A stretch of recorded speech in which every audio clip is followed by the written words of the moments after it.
I'm Ann Seymour, Project Director of the OBC Oral History Project. Harold Boscovich of the Alameda County District Attorney's Victim Assistance Division, Oakland, California. Great. Thank you for joining us today. And I'm the director there. I didn't say that, I don't think. Yeah, you the man. Okay. You the man. We're going to start out by asking you, Bosco, when and why and how did you first get involved in the crime victims movement? Well, it backs up. I was a police officer in Oakland, 1963 to 72. I came to the district attorney's office in Alameda County in 1972. The district attorney at that time was Lowell Jensen. Lowell Jensen, being now a federal judge, working prior to that, he was Assistant Attorney General of the United States under the Reagan administration. And Lowell had applied for a grant through the National District Attorneys Association.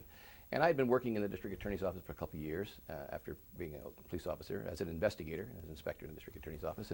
And Lowell, we had a meeting one morning, and Lowell came in and said, I've got this grant coming up. There's about 20 of us in the room, and he said, I have this grant coming up that we're going to be expanding. We're going to be going into developing a victim program here to take care of, to serve victims. I don't think victims are treated properly.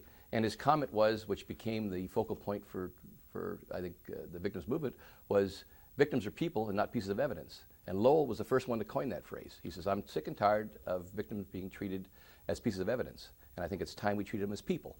And I'm hoping this grant will allow us to treat them as people. And so I listened to his little talk to us, and and he said, I'm thinking about putting somebody in there to do that. So the meeting finished, and it struck me, having been a police officer for a long time, and knowing that maybe that's why I needed to provide some services to people and what we were going to do.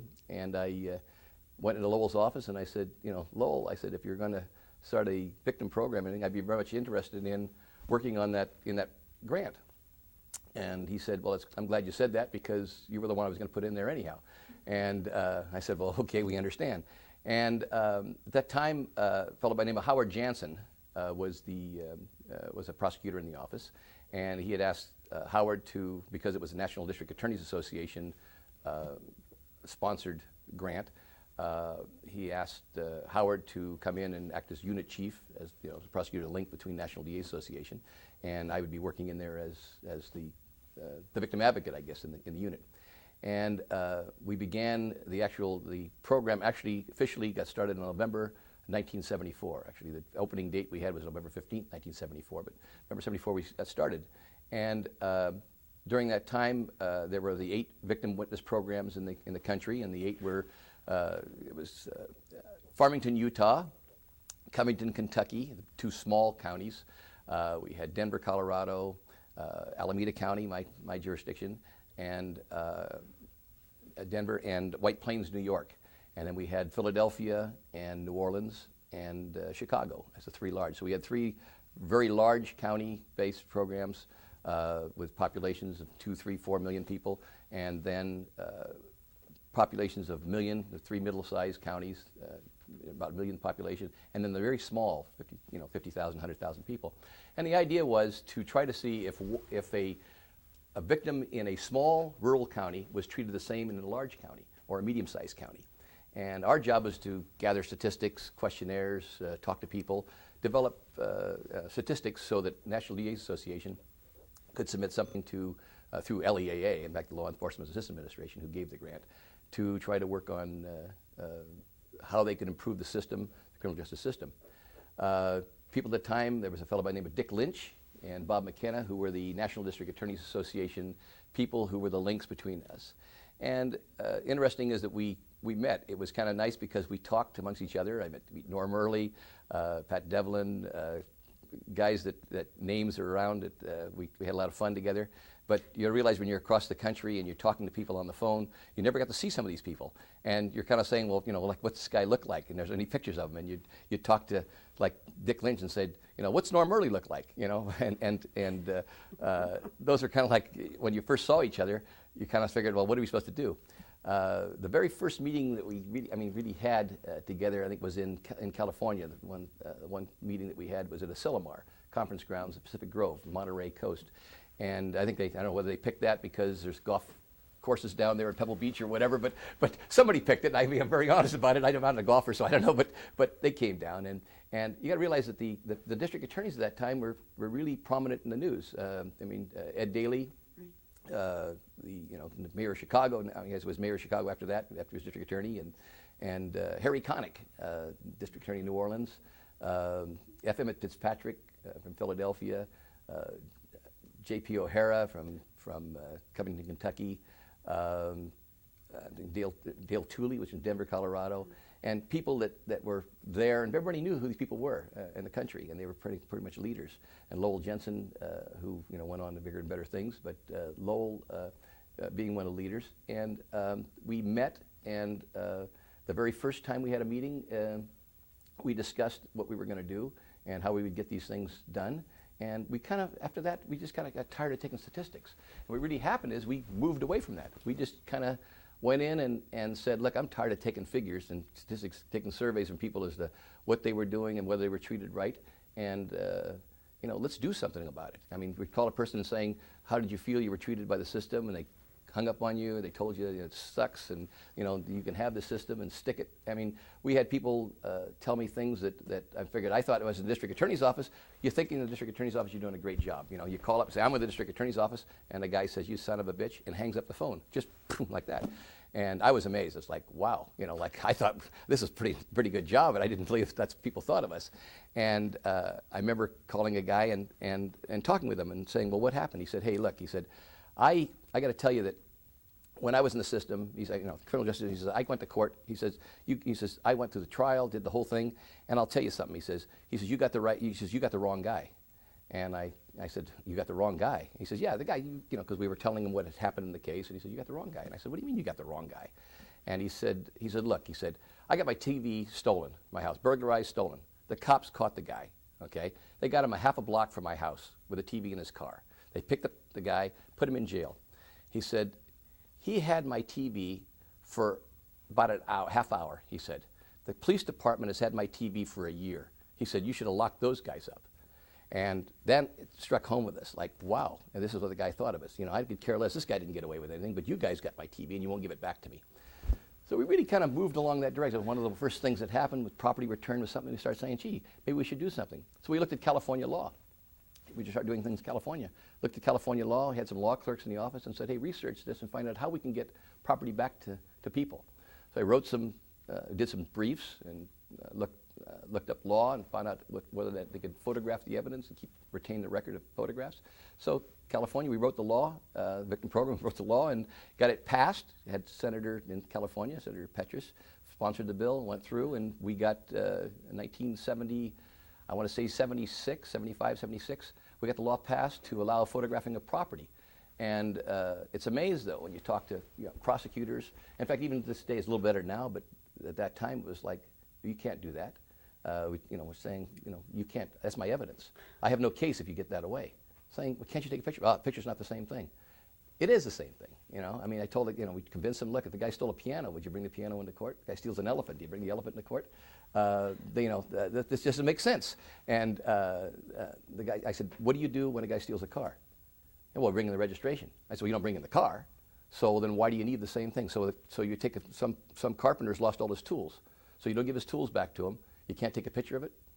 It's the same thing. And they start getting a little bit wiser and saying, well, maybe it isn't so bad after all. So the nice thing, I think the best thing that happened to us and moving along, getting involved in victim service was the fact that the leader, Lowell Jensen, really, he supported victim services right from the start, being a pioneer. And, when you have the district attorney behind you, you can do anything you want to do in that office. Believe me, make things happen. And, all I had to do, if somebody wasn't doing something, the right way, if they were kind of not providing the right services, all I had to do is go into the boss and say, I'm having a problem in that office, the guys don't want to do this, so we'll have a talk with them. And then the order would come down. And the nice thing about it is you need that district attorney to, every now and then, to say something about it, just to say to you, hey, in front of everybody, that I really believe that we should do this, and this is my wishes. So that's carte blanche for you to get things done. And I say that for anybody. That's great. Boy, you are 30 years ago, Bosco. Oh, no, 28. Describe, Pushing it. I know, 2 years. you think Bill old. Can you describe, Bosco, I wasn't gray when I started, remember? the field of, and I didn't have big hips, the field of victims' rights and services when you started, including the context of the era, which for you was the 70s. Sure. You know, the one thing that brought things home was we had the rape crisis movement started in Alameda County in Berkeley, Bay Area Women Against Rape, and that was in 1978, and that's when it was founded. And I'm sorry, 1978, 1968. I'm sorry, losing it. 68. They started, 6 years before we were in business. And what happened really with Baywar was seen as an organization that was really running afoul of the police departments at that time. It was like they were out in your face. Baywar was, if they saw someone who was charged with a rape, they'd picket. It was part of the rape crisis movement in let's get out there and demonstrate against this guy that's raping. We'll go someplace. He's been charged with a crime. He's a rapist. So let's have a sign out there saying Joe Blow is a rapist and run up and down his house. So police departments see that as, hey, the guy's a rapist, but gee, I don't know what I'm supposed to do here. This is not right. And as much time I believe in it, but gee, I'm not supposed to be doing this either. And you're kind of like between a rock and a hard place. But I think that in reality, the women's movement was the driving force behind all the victim services that went on. I really feel that. If it wasn't for the victims movement, the women's movement, I don't think we would have been where we are. Bringing attention to the sexual assault, treatment of women, sexual assault, was the driving force. And for a long time, we all know that women, as a police officer, we weren't taught that. It was like, if you're going to get something, make sure that the woman, what was she doing? The first question you asked at that time is, well, what is she doing at a bar at 10 o'clock at night? It was the woman was guilty. It's like you prove that you're an innocent virgin, and then we'll think about, making a police report, so to speak. It was like, I don't know if I can trust you. How do I know you didn't lead this person on? It was the mentality at that time. And was this before rape shield laws, Bosco? Yes, but this is in fact in 1968. You got to realize there wasn't anything out there on the books dealing with rape victims. We had that time they could go into mental state of the victim. The victim's mental well-being was an issue all the time as to whether or not the victim had ever been to a psychiatrist or psychologist at any time in the past. It had nothing to do with whether she was violently and brutally raped. It had to do with whether or not she had ever seen a therapist before. And if she had, then she could discount her testimony, so to speak, or bring it in and make the jury think that the person wasn't really telling it all, or the person have delusions as to what was going on. But the rape crisis movement was one that you could see that they were driving they were a separate entity trying to get into government, and government sees them as, hey, we see them, as a bunch of women who out there with hairy legs and braless and unkept looking people that are running around, and these people are all demonstrating, and they were lumped in. And law enforcement saw them that way, saying, oh, it's a rape advocate. It's one of those feminists, so to speak. And the mindset is that the people we start working with saying, hey, this is not, maybe there's something different here. Well, the nice thing about it is we hired one of the founding women as the first rape victim advocate in our office right away when we got started. Like 1974, 75, we hired a rape victim advocate, and was one of the women from Baywar, which all of a sudden is a different story because you have somebody working in your office who was in a nonprofit agency, grassroots, kind of struggling just to go along, and all of a sudden now they're in the government agency, district attorney, now they represent district attorney. Now you have to dress differently because you're in a district attorney's office. So you can't run around in your tennis shoes or your Birkenstocks or whatever. You have to be dressed nice and look presentable and such. And we have to give a different image what we want. But what we found from the victim advocates that we had, like the person we hired, was they offered something that we couldn't do. They were able to hold just the fact that she came in and a victim came in, was sexually assaulted in testimony. They would hold them, hug them, just after they got through, or being there with them, just being there for court support, something we never even thought about, putting somebody in the courtroom. As a police officer, I testified hundreds of times in cases.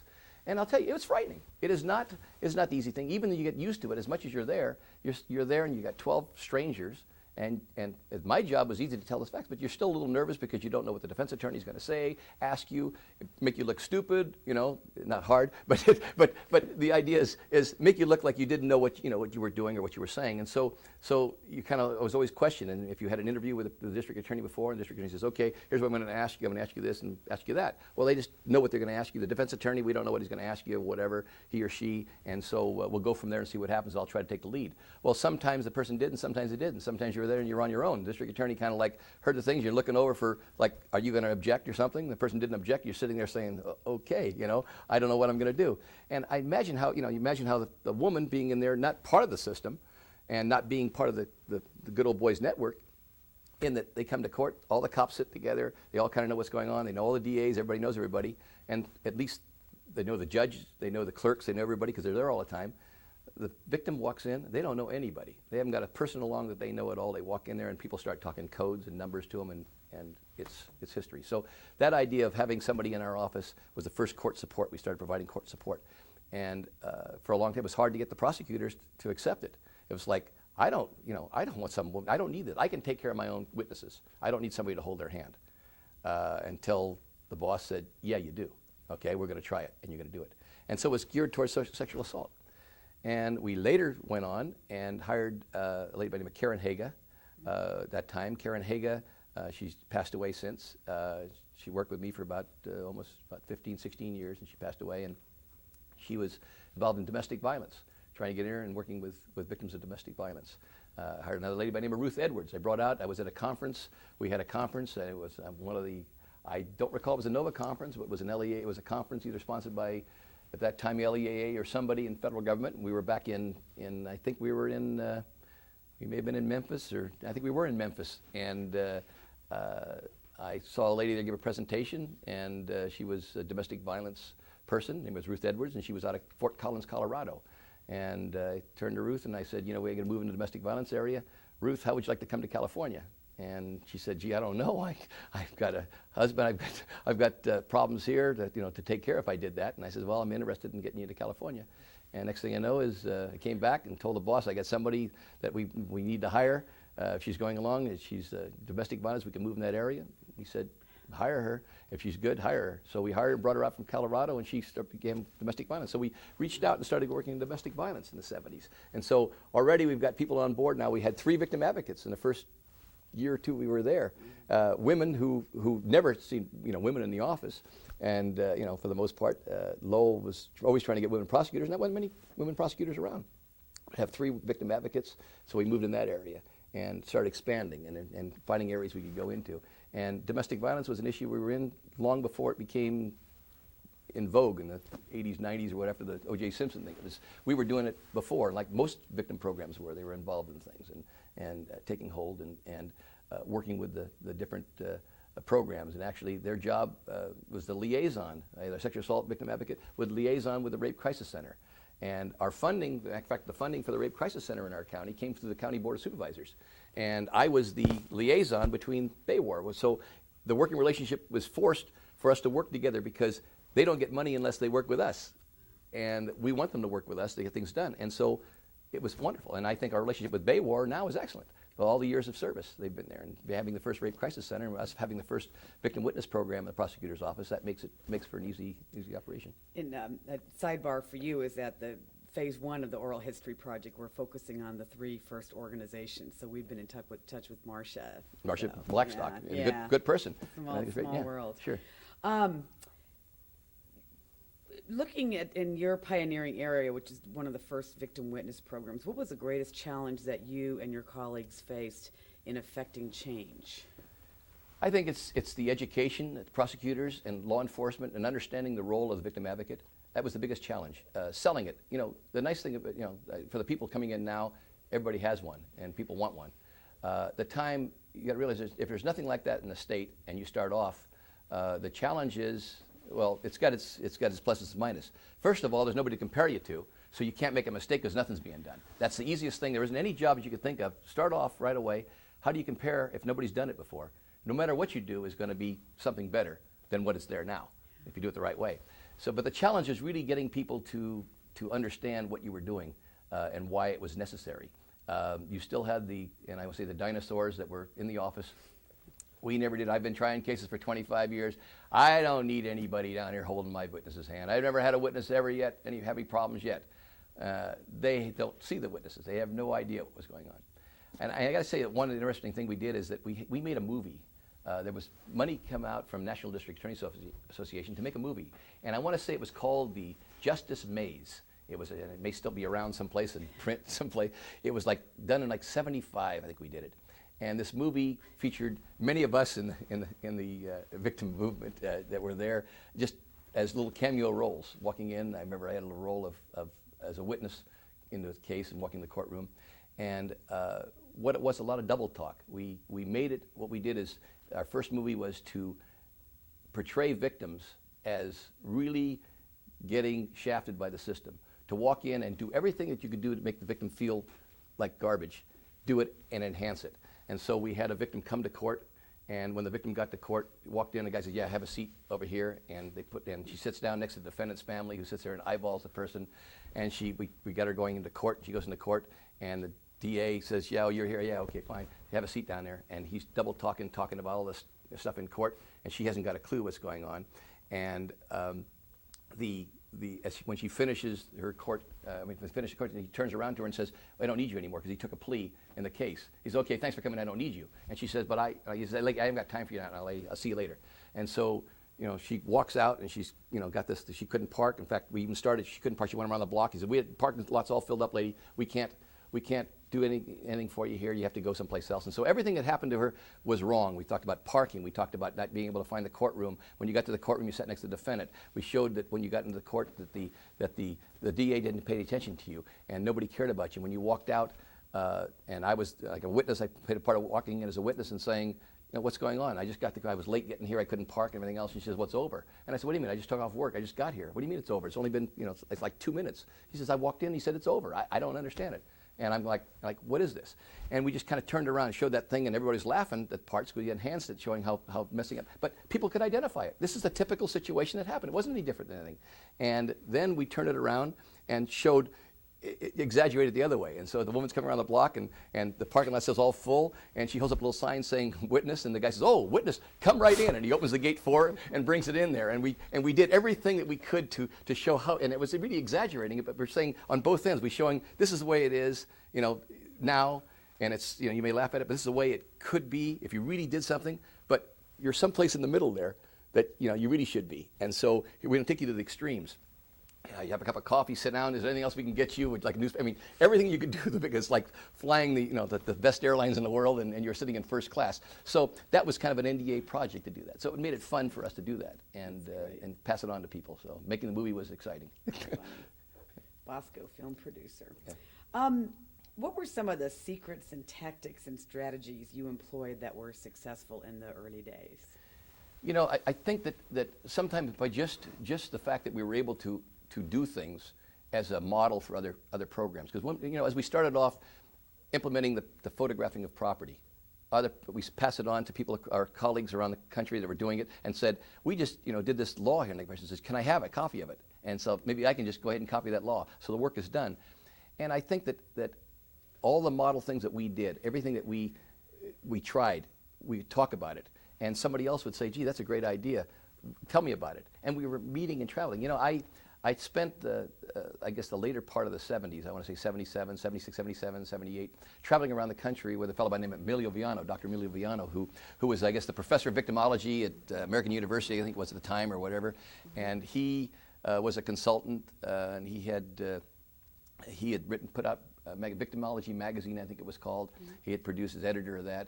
And he knew what I was doing in California, and he called me and said, would you like to do some technical assistance and travel with me and provide technical assistance, creating other programs and I can't think of the organization that was, he had a contract with, but just provide technical assistance to different communities to get victim programs started. So I went places like Santa Fe, New Mexico, and Albuquerque, and Austin, and San Antonio, and Birmingham, and Minnesota, St. Paul, and Anchorage, Alaska, and Oregon, and states that I traveled to, and some places that you didn't know how you get there.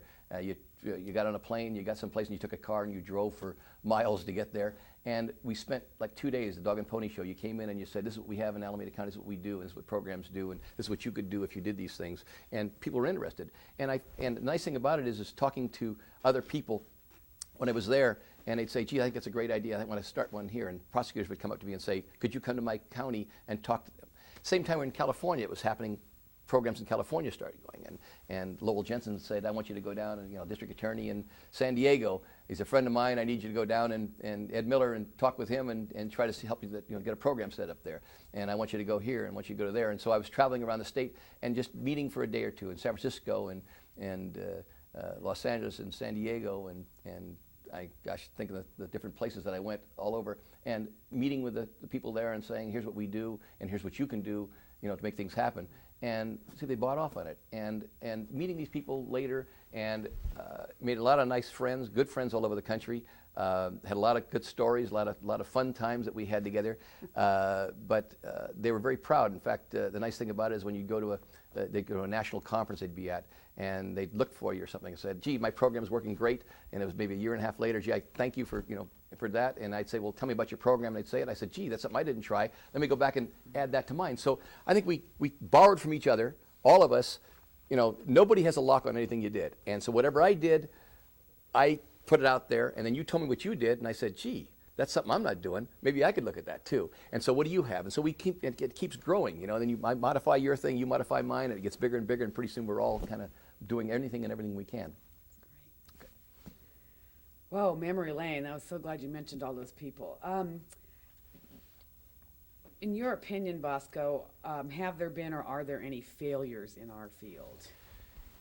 I think the biggest failures that we have is the fact that sometimes we get into turf issues, and that's been our failure because the victims suffer. There's always been turf issues, and that's been kind of the failures. We move along quite often instead of working together for the benefit of the victims, but money makes things tight, and we find quite often we're at odds over who's getting, who's serving a victim. And I think the failures come into place where we're saying, well, we do this, you shouldn't be doing this because we're taking care of the victims, as opposed to working down and saying, look, let's get a plan in our community to work with these victims. And I think it's a failure. I think it's a failure on a lot of programs' part to want to be territorial, to kind of say, don't step in my territory because I do that already. Or if a new program gets up and says, we're going to start doing this, right away you feel threatened. You're saying, gee, we're doing a good job in this ourselves. We're not, we're doing this. You're not capable of doing this.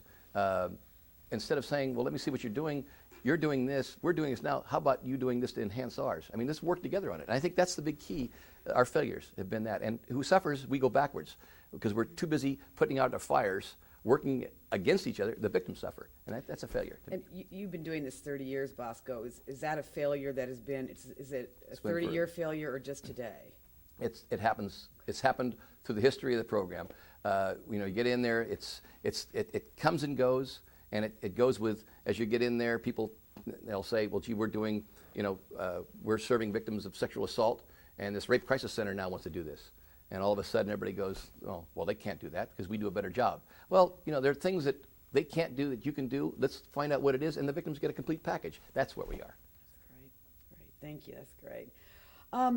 What do you perceive to be the one greatest accomplishment, if you can really think about one, that has promoted victims' rights and needs and issues? A greatest accomplishment. Gee, I thought about that question before. When we talked about it, I thought about that. And I just have to say that the accomplishment is the fact that we've got so many victim programs now. And looking back I'm saying the fact that 28 years ago, there was anything. And I think of, we're talking about 1974 in district attorney's offices. Think of all the cases that were tried since we became a country, 1776. Think of from 1776 to 1974. 200 years. All the victims and witnesses that went through it. It isn't like all of a sudden somebody was raped in 1974. Somebody was raped in 65 and 52 and 14 and 25, and somebody was murdered in those times. And all those people that we'd had at that time, when you look at this whole thing, that's where it is. It's really the accomplishment that the system has finally recognized it, and that victim services, the basic accomplishment is that people know about victim services. You watch television shows. They have victim advocates on television. You never had that before. Nobody ever heard of it. Walk up to somebody, if you saw somebody 15 years ago and said, what do you do for a living? I'm a victim advocate. They go, what do you do? I'm a victim advocate, victim of crime advocate. I said, well, what do you do? Most people now know what a crime victim advocate is. If you watch television, you kind of know what the people do. If you're aware of what's happening, people know that. And it's a profession. And I think that's one of the best accomplishments, is that we created a profession that was needed, and we set some standards, and people know they have to live up to those standards. And NOVA, being an organization that espouses those standards, has made it someplace that we all kind of say, hey, you've got to get with the program. You can't just go out and do these things. We kind of hold each other in check. It's probably one of the professional agencies that makes sure you're doing everything the same. We're all doing the right thing, that you don't do things the wrong way. I think that's probably the best accomplishment, I think. Yeah, that's great.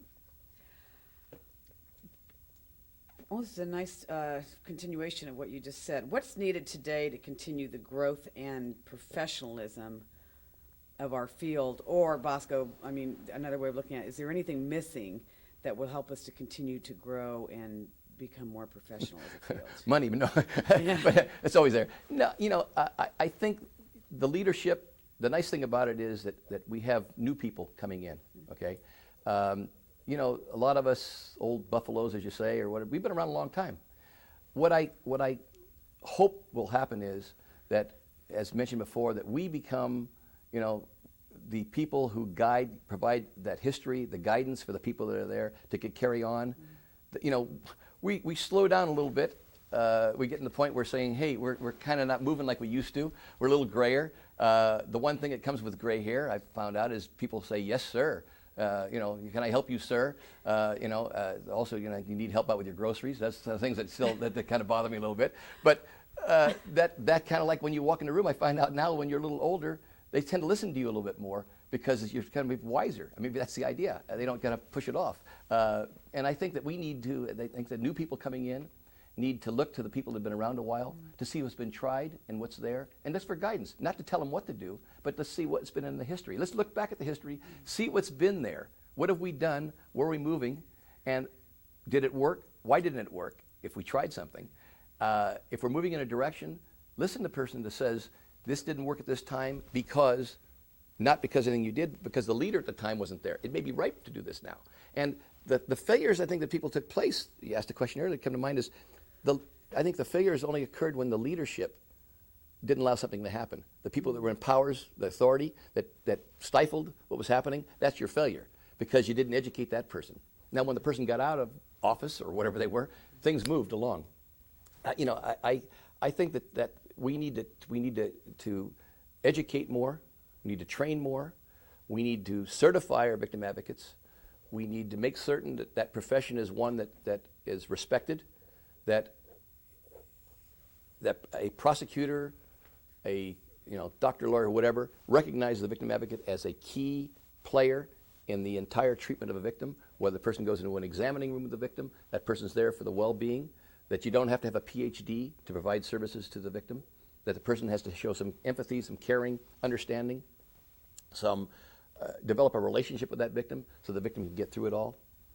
I think that if we continue to train, we continue to count on the older people that have been around before us for history, for information, for guidance, and we do the work. The new people coming in, they do the work and get things done, and use these people as advisors. Just call on them, saying, hey, have you ever done this before?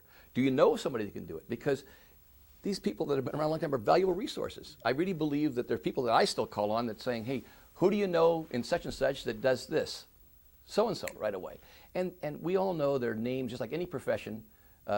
25 years ago, it's like any profession, a physician.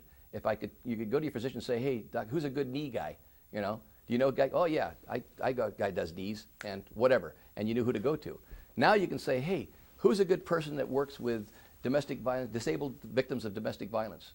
I need somebody who's focusing on that. Oh, yeah, so-and-so. And right away you pick somebody out. And those are the kind of things that you count on the people that have been around a while to do that.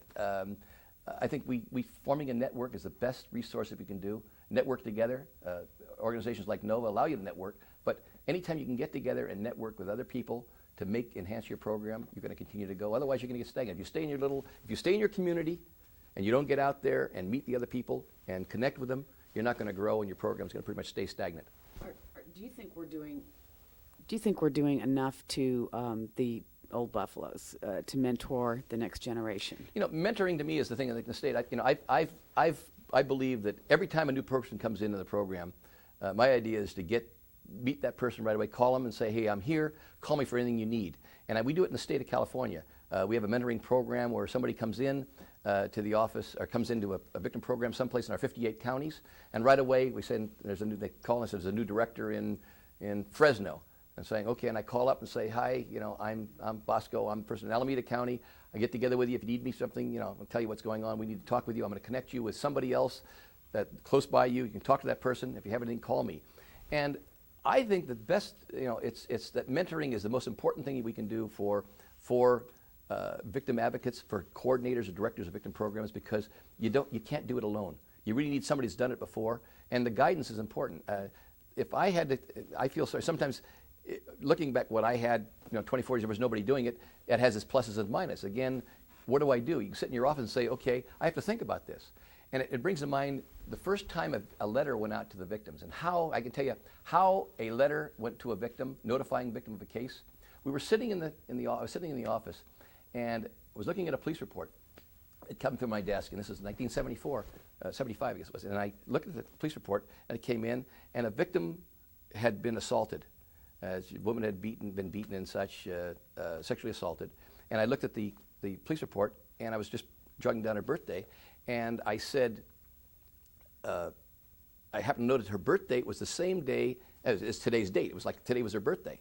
And so I said, gee, she sent her a card, say, happy birthday, congratulations on being a victim, or thanks for being a victim. I mean, it was kind of, you know, just thrown out like that. And my secretary overheard it, and she said, what did you say? And I said, I should send this lady a happy birthday card and just say, you know, sorry you're a victim, you know, I mean, thanks, happy birthday, and thanks, I'm sorry, you know, I'm sorry I had to do this, but, you know, sorry that you're a victim, you know, thanks, but sorry you're a victim. And the secretary, and then she said, oh, you know, like that, and didn't say anymore. And I started thinking about that, and I said, gee, that's really, maybe, why couldn't I just say, I'm sorry you're a victim? Why couldn't I send a letter out that says, you know, I'm sorry you're a victim? And so I wrote a letter. And you got to realize the technology we had at that time was going to produce letters.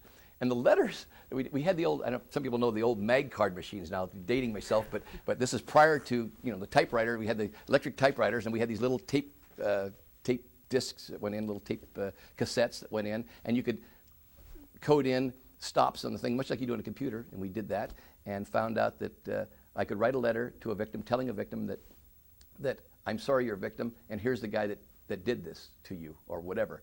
And that was the first time victims' letters started going out. There was nothing, you know, no brain. It didn't take any brains to do what I was doing. But the thing is that somebody coming in now just expects that you would send letters to victims. Nothing was done before that. So those kinds of things, I think that they're important to find out what's been happening. Oh, man, that's great. Bosco, the newbies in the field, the folks who have just joined in the past, 0 to 10 years, there's a lot of them at this conference.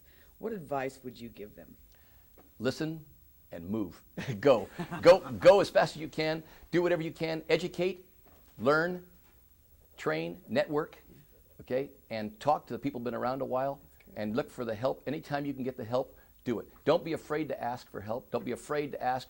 Don't feel that you're weak because you called somebody and said, gee, what are you doing with such and such? Don't think if you're doing something with letters, or you're calling people on the phone, or you're making contact with people in court, escort support, or whatever you're doing, that you don't want anybody to know that your program is not doing it or whatever, because it's not going to happen unless you talk to somebody. I think you really need to go ahead and say, hey, tell me about your program. Go out there and visit other programs. Take a look at them, see what they're doing, find out. And it's not one of these, I think we're in a position of, we shouldn't be looking at other programs that my program is better than yours thing. I don't think that. I think it's the wrong thing to do. I think the best thing we can do is help each other. I think we can look at somebody's program and say, hey, how can I better my program? Let me go out and talk with you, and just come by and say, gee, Ann, what are you doing? How are you doing here? I want to see what your program's doing. And I said, why? And then don't expect that person to say, gee, you don't do this. That's the whole issue. People are worried about that. They're afraid of somebody finding out that they don't do something.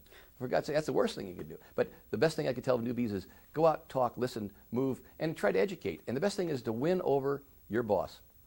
The leader there, the one that's going to make things happen for you is your district attorney, your chief of police, your sheriff, your administrator, whoever it may be, win that person over.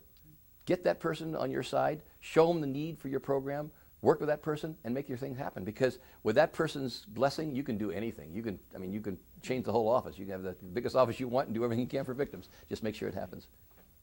Great. We're almost done. Sure. What, Bosco, what vision do you have? Vision for the future of our field? Well, my vision is that we'd have victim programs that were fully funded, that you had not the, we can't cover every victim. And I'll tell you right now, I don't know of any victim program that takes care of if they say they take care of every victim completely, they can't. There's not enough dollars to do it. And I would love to see, my vision is we can move in that direction where it becomes a priority. That in budgets, that victim services is not one of those after everything goes, okay, well, we got money for victims. No, that's a priority. And it should be on everybody's plate that that's a priority. It's part of the criminal justice system. And just like you do police or anything like that, you put them up front and you do those things. Because you put them on the front end for prevention, you put them on the, the back end for the service, you got them out there outreaching and saying, hey, if it happens to you, I'm here. My vision is, I don't know, it's a vision as much as I think it can happen. I think that people are more aware of what goes on. As more and more people get disgusted with what we see happening, 9/11 was an example. People responded to 9/11 like you'd never seen before. So many people became victims of crime, victims, not direct victims of crime, but indirect victims of crime. And the fact that you witnessed it, you saw it, you were touched by it, that had to make you think. And I can tell you right there that is the vision saying, we don't want this to happen to anybody. We see these things that are happening, and everybody poured for it. And I see that as a vision saying, we're moving that direction. Every time we have that happen, it's sad that we have to have a tragedy every time to wake people up. And I don't think we should be able to do that. We have to do that. I think we should be doing that before. People should be awake. Why wait for a tragedy to happen? Because now we're finding ourselves doing things. But my vision, that's my vision. It's going to happen. We're going to get there someplace. It's only been, we're young. We haven't been 30 years. Really, 30 years is nothing, okay? I mean, I'm twice as old as that. And it's nothing. So the point is that, hey, the next 30 years, I predict that it's going to happen. It's going to be there. We're going to be doing all those things. And I hope I'm around at 90 years old to look back and say, I remember when we had that thing there, and we didn't have all these things that were there. And I think that's my, it's a goal for me. I would love to see it happen, and I think it will. Eventually it will. It's like anything else. We didn't have half the things we have now that's happening, but it's there. Police departments don't have what they had 20 years ago, 30 years ago, 40 years ago, and they have it now. So we're getting better and better all the time. And technology helps. Technology gets rid of a lot of the stuff that we have, a lot of things we weren't doing before. The fact that we were able to produce documents, track things faster, quicker, knowing what's going on. We get access to reports, to computers, to bases, to databases so quickly that we're able to find out who people are. I don't want to lose that personal aspect, though. We start going to numbers. We still got to go with it. We're dealing with people and not pieces of evidence. And back to Lowell Jensen said, people and not pieces of evidence. That's the most important thing. Okay, Bosco, what is your greatest fear for the field? That programs will be cut to the point where they will lose interest. That program will lose heart. That people, that when they get cut, they lose heart, and they go into other professions. That we lose. My greatest fear is to lose trained, qualified advocates because of the funding. And as a result, people going to other places said, I can't take this anymore. I've got a family to go along with. I have a job. I can't work for peanuts anymore. I need much as my heart's here, the reality is I need to make a living, and that's my greatest fear. The greatest fear is losing people because people short-sighted, that you have leaders, so-called leaders, administrators that are short-sighted and said, well, it's a budget cut. And you start talking about, we're trying to be cost-effective. I hear cost-effective. You can't be cost-effective with providing services to the victim. There's no way that you can put a cost-effective factor on treating a victim of sexual assault, domestic violence, or whatever. It's like you can't be cost-effective when you have police departments. It doesn't become cost-effective. You have to have it. When you have foster children, you can't be cost-effective. You have to provide the service. You're giving something. Anytime you give something away, you can't be cost-effective. And the same way with victim services. Can I ask you a question that Sure. wasn't on the list? Sure. Not a question. Could you just talk to us a little bit about Lois Haight? Sure. Wonderful. I'll tell you. Lois, I'm kind of biased because Lois has been a good friend of mine for years. Lois was a prosecutor in our office in Alameda County. I was very impressed with Lois, her work, especially with domestic violence victims, way back in 1975, 76, that year, those years. Lois was a prosecutor in our office. Lois's nature, her good nature, her affability, she's just the kind of person that would just, concerned about things, and her empathy. You could see in Lois's, when as a prosecutor, she would come to me and say, this victim, she says, I started crying. She says, I'm crying. She says, I'm supposed to be a tough prosecutor. I'm crying. I said, it's okay, Lois, you can cry. It's all right. And she says, it hurts my heart to see a victim act like that. You know, to have the treatment like this, what happened to this person. And I was really, I was happy when Lois went to Washington, but when she went to Washington, she wasn't going to take the victim OBC or anything like that. Lois was going back to Washington with her husband. And I wished her well. We lived in the same area and all the blessings and such. And of course, she was going back. Lowell Jensen at the time was the district attorney in Valley, and he left. And he was going back to Washington, D.C. And I had a lot of people in my office that had gone back with Lowell. And when Lois was back there, and next thing I heard is, you know, we kept in touch, and Lowell said, I'm Assistant Attorney General. I've got a job. I've been asked to head the Office of Victims of Crime, and I was just elated. And the first thing Lois is, you know, we got to work on things we need to do for the country and what was going on. And I have kept in touch with her through, you know, the years, and we live close by. In fact, recently I was married in September, and Lois married me. How's that? So, and I couldn't ask for a better friend, just because she's so dedicated to really serving, and she really believes in it. She really cares about victims. Her court, she's now a Superior Court judge in Contra Costa County, and she runs a juvenile court. And there was an article in the newspaper done about a month ago on Lois and how she cared for people in her court. Lois, one thing she's done that really I'm impressed with, I asked Lois, I'm responsible for the trainings of all victim advocates in California. Provided the entry-level training for all victim advocates, the 40-hour training, and the advanced training that I provide for them 32 hours. So I have all these newbies coming in, brand new victim advocates that I see, and I'm mentoring these new people coming in. I get them for a whole week at a time, and they get me, you know, from 8 o'clock in the morning to 6:30 at night. And I'm the drill sergeant or whatever it may be, and make them come to class on time and keep them on, you know, on board. And I always ask on Friday if Lois will come down, leave her court, and come at lunchtime and give their diplomas to them, their certificates to them. And Lois has never refused me. The only time she has any problem is she's out of country or something like that. But Lois has always been there. She takes time off from her court to come down to meet the new victim advocates in the state of California, to meet them, and she personally gives each one of them their certificate. They come up and she waits and shakes their hand and says, I'm so happy, where are you from? She talks to them and finds out what county. She says, oh, I'm so happy you have a program in your county. I'm excited about this, and good luck to you. And she tells them that the message she gives them as a judge to victim advocates is that when you get a judge in your court that doesn't pay attention to victims, you let them know, and you can tell them that Judge Haight told them they can call. And she has no problem. She was on the Commission on Judicial Performance for California, which disciplines every judge that does anything wrong, and she constantly uses that to say, you tell them that Judge Haight told them they're wrong when they did that. And that's the fear of God in them. And I really believe that she really believes in this. And victim advocates, she tells them what she does as a judge, and people, the victim advocates, when they leave the training, the first thing they said is, could you come to our county? Would you be there? Would you talk to our judges? And she says, we tried.